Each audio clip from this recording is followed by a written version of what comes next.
you go. All right.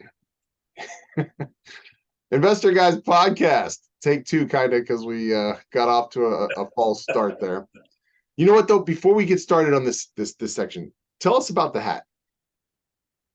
This is a luxury guy, a guy named Nick Marietta out of Las Vegas, and I run all of Nick's fulfillment for him nationwide. But he is really the only guy I know out in the real estate world that is teaching luxury. He's got 6 or 7 multi-million-dollar properties, mostly in Vegas. I just saw one of a property he just finished in Sedona, Arizona. That's 7,200 feet for 7.8 million, and just jaw-dropping. I have toured the Vegas properties with him. Yeah, when I started taking over the fulfillment for his company, I flew out and spent a week. And one of the things I wanted to do is I want to see your operation before I start doing this. I want to make sure that you're not all flash. That you've got the other things behind you. So Ed does, man. He's got great properties and has the jet and all that stuff. But mainly, he's got great properties. Has a cabinet business that he owns. Has a glass business. Builds medical buildings. He's just built his first medical building and put doctors in and did it in a smart way, in that built it to their specs, but instead of charging them rent, he went in and he's taken becoming a partner in their business by providing the location. So he's getting a percentage, don't know what, but he's getting a healthy percentage of the business. And he can do that because he's done very well. Yeah, it's a good example of thinking outside the box as well. Yeah. So yeah, and it's pretty interesting. And that is really what keeps investors ahead of the curve, is coming up with strategies that are outside of the box, coming up with something that someone didn't expect, that works for them. That's a win-win for the doctors. That's a win-win for Mr. Marietta. So and all you got to do is go on any of the social media platforms. He's got a ton of very strong social media presence. That's some great videos, great walkthroughs, and you get to see some really cool things that when you're I'm typically a guy that's flipping under $1 billion properties. He's a guy that's flipping typically at 3 mil plus, and to see the difference in the properties, obviously they're very cool. And you pick up some things. I always tell students to make sure that, like, go to some place like just realtor.com and just go look at multi-million-dollar properties, but look at it for design tips, look at it for color tips, look at it for amenity tips, so that I have people go through my properties and go, "Oh my gosh, this is gorgeous! How'd you think of that?" I'm like, "Well, I didn't. I borrowed it from somebody that probably paid an architect a fair amount of money to design their home." And I went and look at it, and so I capture this stuff all the time. You can get these free screen capture programs anywhere on the internet, and so I use one of those, and I'll go through looking at pictures on these properties, and if I see something that I go, man, I can use that. Like we do coffee bars in our master bedrooms now. And it was just something that picked up, and just surprised at. It's not very much money, and it helps your property stand apart. And when you're not in a multi-million-dollar property and you've got some of those multi-million-dollar amenities in there, people just go nuts over it. They're just like, "Oh, this is the coolest thing." Women love coffee bars in the bedroom.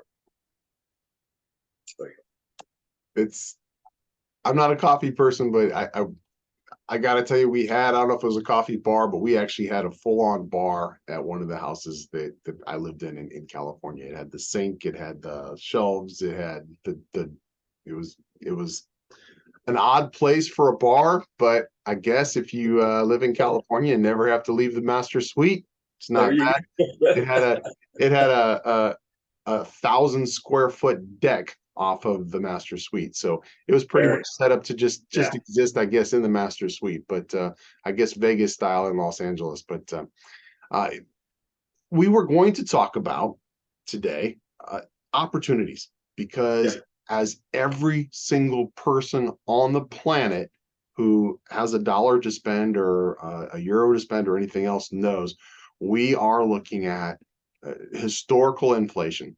We are in a recession, whether anybody wants to admit it or not. Uh, and as Bill and I have said over and over and over for the last 3 years that we've been doing this, the time to make money, the time to make more money, because it's always the time to make money with real estate, but the time to make more money, the time to find opportunities that are going to be opportunities that you're going to want to put in your portfolio, but also opportunities that you're going to flip to other people, is when the market is in flux. So when we are heading into or out of any type of transitional period in the real estate market or in the economy, because everything keeps pace with the economy, whether you're investing in pork bellies and orange juice or whether you're investing in real estate. Okay. Everything keeps pace with the economy one way or the other. So this is the time to start taking advantage of as many opportunities as possible. Let's talk about some of those opportunities real quick before we go into our break, Bill. Well, right now you've got rents going up and down. Now we won't jump into that till we get back from break because it's too nice a segment to shortchange it.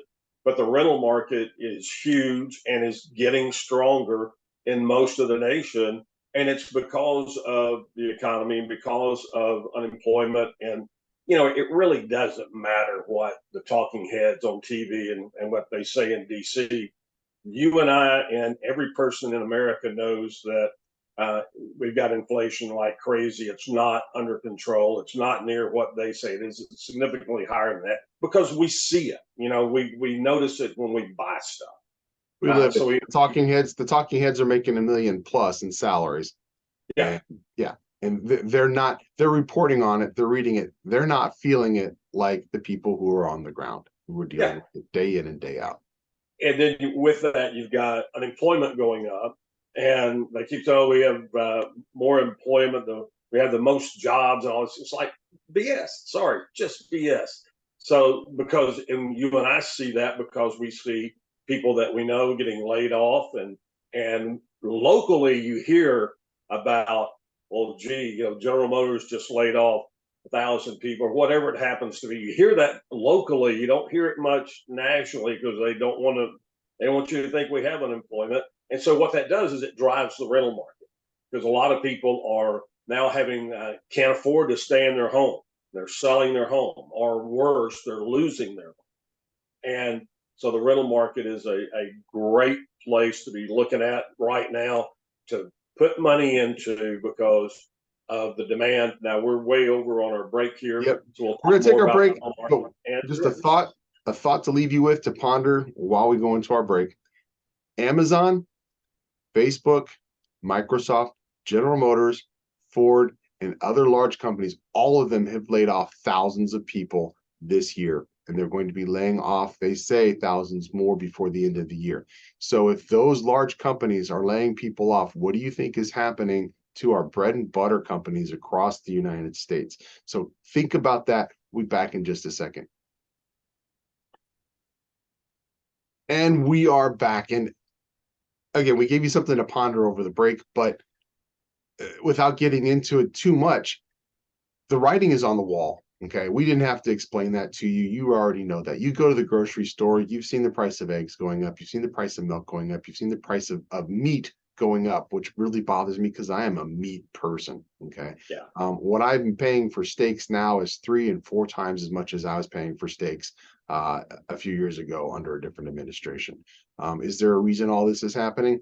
Yeah, we try not to get too political on this show. We do a political show, but we try not to get too political on this show. But yeah, there is a reason. Absolutely, elections have consequences, and these are the consequences that we're dealing with. So you know what? Whenever life hands you lemons, you do what, Bill? Make lemonade. Make lemonade, and that's exactly what we are doing. Now, Bill mentioned that Rents are down in some parts of the country, rents are up in other parts of the country. 29% of the markets in the United States are down 2%. Okay. And you can actually correlate each one of those markets with overbuilding. There was overbuilding in each one of those markets, and now those markets are correcting. In 71% of the markets in the United States, rents are up 4%, actually a little over 4% year over year. That means that this year, rents are 4% more in each one of those markets than they were last year. That is a significant growth in a year over year market, especially when it's adjusted for inflation, which we're seeing right now, and dealing with a recession. So the sad thing is people are paying more rent. And I've seen people moving out of this market that we are in because they can no longer afford to live here. People who are, the people who keep the economy going here, they're the people who are serving you food at the restaurants. They're the people who are taking your orders at the grocery stores. They're having to move further and further and further away, which is creating a problem because they can't find anybody who wants to work, because anybody that can afford to live here wants to get paid more than what these establishments are able to pay these people. It's basic economics. It's not anybody trying to rip anybody off or anything else. You can't pay the cashier $80 an hour, okay? But the cashier can't live in this market unless they're making 50 an hour or more. It's basic economics, and we're seeing that, and there's going to be corrections of all different types when we come out of this economy. We're going to see all kinds of different crazy things. Bottom line, okay, we have opportunities that we could be acting on right now that if we are smart investors, we will do that. I'm going to toss this to you, and let's talk about how to act on those, because we kind of got off to a false start and we were on a great roll. But let's cover some of those things that we had talked about off air. Well, so we talk about rental property. Obviously, that's a huge thing right now. Yes. But don't forget the flip market as well. And there's a side to the flip market that explodes when we're doing this type of economy. We're in the middle of this type of economy. And that side is seller financing. The seller finance market just goes nuts when the rest of the market is going down and money's tightening and credit's tightening. And so when you've got opportunities to be able to do seller financing, I don't have it leveraged correctly to do that. Well, we can show you how to do that. Like we do subject to buys, and that's another thing that happens a lot when the market turns like this. And it's always a combo of things that show the market turn. So the market, real estate market, and the recession go hand in hand. Yeah. Does one cause the other, and which one's first, chicken and egg? Who knows? But they rarely happen separately. And so as this real estate market continues to soften, you and I are in protected markets, as I would refer to it, because of the number of people that are moving into our states, Florida being number one and Texas being number two. We still have a strong real estate base. We're not building fast enough to handle what's coming in, so prices are still going up, and we're strong here. But you look at other parts of the country, and that's not the case. And so you have a lot of property that is being lost or being given back voluntarily to banks and mortgage companies. And we have the opportunity to step in, especially if we're buying subject to step in before it goes to the bank and start servicing that debt. Now, that's a whole weekend seminar on how to structure subject to, what to do. But the simple version of it is you're servicing a piece of property. You're not assuming that debt. You're servicing that debt. And you can turn around and seller finance that piece of property the exact same way. And what you find is, especially people that are in business for themselves, when money starts getting tight or credit starts getting tight, they get crucified in the housing market, trying to buy a piece of property, that's just a home to live in. the mortgage industry is very discriminatory against self-employed people. They want you to fit into the box. They want you to be an employee. This is how much money you're going to make. They know this is how much money you're going to make. That's the end of it. And self-employed doesn't fit that box. And so they really, in my opinion, get discriminated against with self-employed. So when you have an opportunity to offer seller financing to somebody, man, you can, first of all, an appraiser will verify this for you. I can sell my seller financed house for 10% premium to the market simply because it has seller financing with it. And an appraiser will affirm that for you. And the reason is it makes your property available to more buyers. And that has hard dollar value to it. And so I love seller financing. I love being able to pop a nice premium on there and get the highest price out of the neighborhood in most cases. So it's a great opportunity and fun to do. And this kind of market is tailor made for that. Yeah. And if you don't mind selling finance, if you don't mind carrying the note, you'd be surprised how quickly you're able to put a tenant into that property. You'd be surprised how many phone calls you will get and how quickly you will get by offering that opportunity, because there are so many people who are actually qualified, who actually do have income, who are good people who just aren't able to get that note from a traditional lender. Now let's talk about lending when we get back, because that is another thing that is changing right now. And everybody knows the obvious reasons, but we're going to talk about a couple other things that also equate to opportunities because of the way the lending market is changing. And we're back in just a sec. And we are back, and just before we left, we teased you about lending. Now, right now, and this happens whenever we go into a recession. This happens whenever we start dealing with, inflation.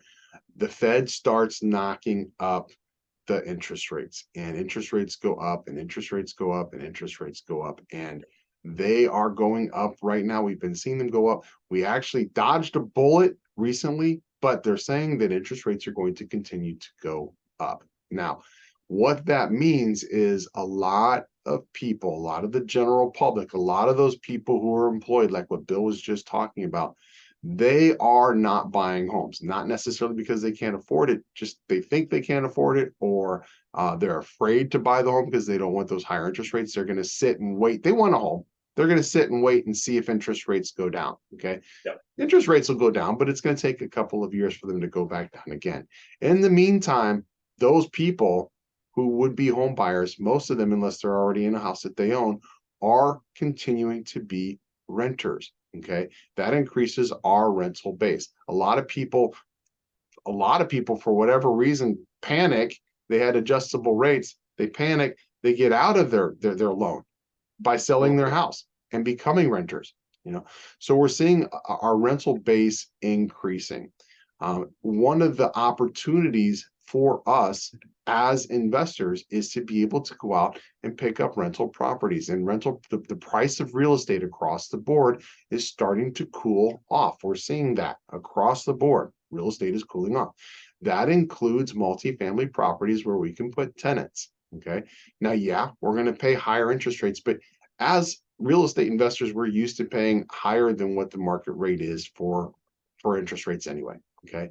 And as long as we are doing the numbers and we are calculating what our income and our cost is going to be, calculating that cost at that interest rate, and we're still making a profit, we're still making a profit. It doesn't matter if we're giving the bank a little more in interest, okay? Because we're still putting money in our pocket on a deal that we would not have had we not gotten the funding from that lending institution. Now, when we get into a market like we are right now, for lenders don't have that base that they love, which is mom and dad with 2 kids, 3 kids, 4 kids who have 2 incomes and they're looking for a house. Okay, those are now renters. They don't have that. They know they can't tap into that. They see the actual numbers because They don't have them coming and looking for loans anymore. They turn to us as real estate investors. They say, hey, Bob real estate investor, Joe real estate investor, Kevin real estate investor, Bill real estate investor, we've got some great rates for you. We've got some great terms for you. And it could be good rates. It could be good terms. It could be both.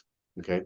But they know that we are going to continue to buy properties because we're real estate investors. We are not an average consumer who's buying one house. We're real estate investors. We buy 5, 10, 15, 20 properties in the course of a year versus the average consumer who buys one property in the course of 5 years. Okay.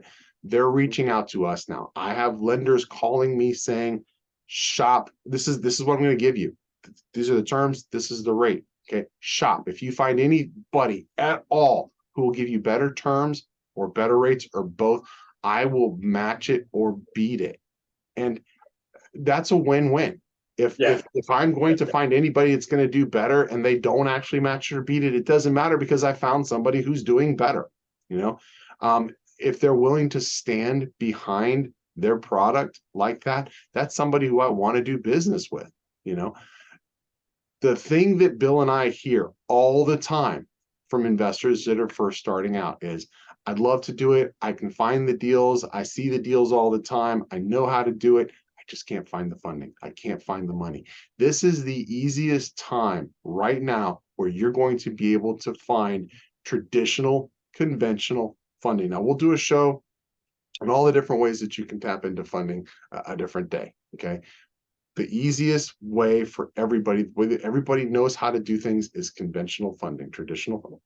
This is the time to tap into that. If you can fog a mirror and you have a good deal, you can find a lender who will write you a note on a property that's a good deal. Yep. What else? What do you have to add to that? Well, and people just give up. They go, oh, well, money's getting tight. The market's not great. Gee, I'm sure that I wouldn't be able to get a loan.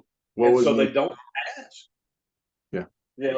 You go out and hard money is scrambling to get deals, to be able to fund deals.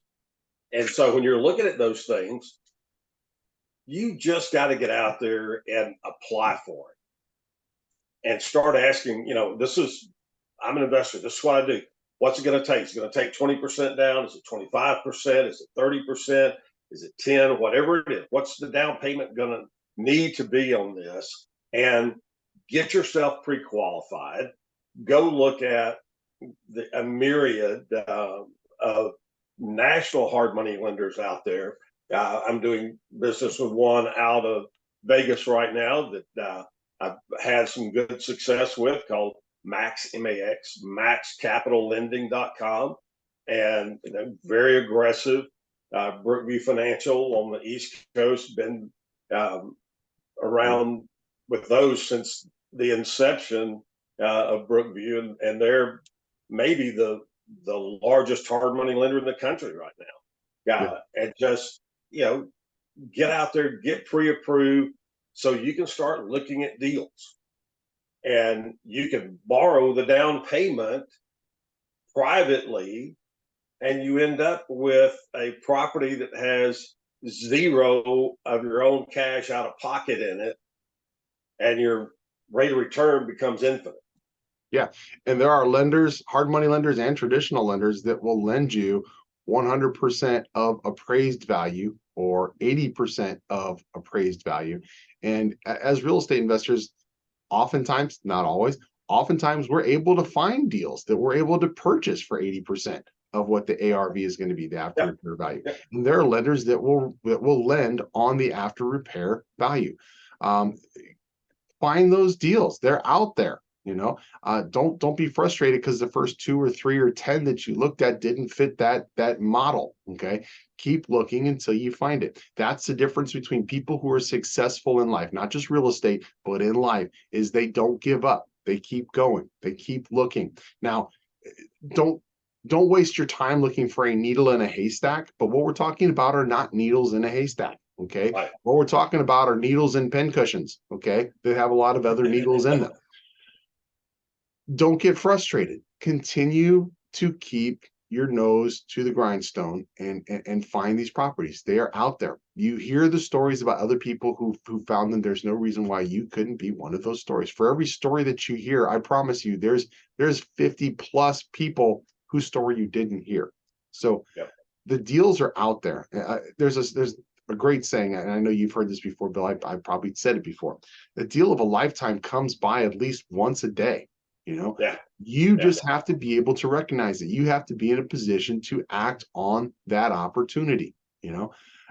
Put situation yourself for that action. Make it so that when those opportunities come by, you're ready to just start collecting them like butterflies in a butterfly net. And right now is when you're going to see more of those butterflies out there. Just get your net ready, start scooping them up, and make sure that you got a place to put those butterflies. It's that simple. I mean, this is like Christmas That time. for real estate Yeah. investors. What's that? Hey, we are over on our break here. We are, So, and that's our final segment. So we will see you guys back here for the next show. I know Bill's got to get off to work and sell some of those luxury houses. And do you ever get to use them when they're down? I haven't yet. No, No, not, that's not an I have employee done perk. that. Yeah, I have done that with some others. I have not done that with Nick yet. So No. we'll see. Well, let me know how it goes. Let me know. We'll do a house party. You got it. Yeah. All right. Great. Take care, everybody. We'll see everybody We'll on see the you later. next Bye. Guys podcast.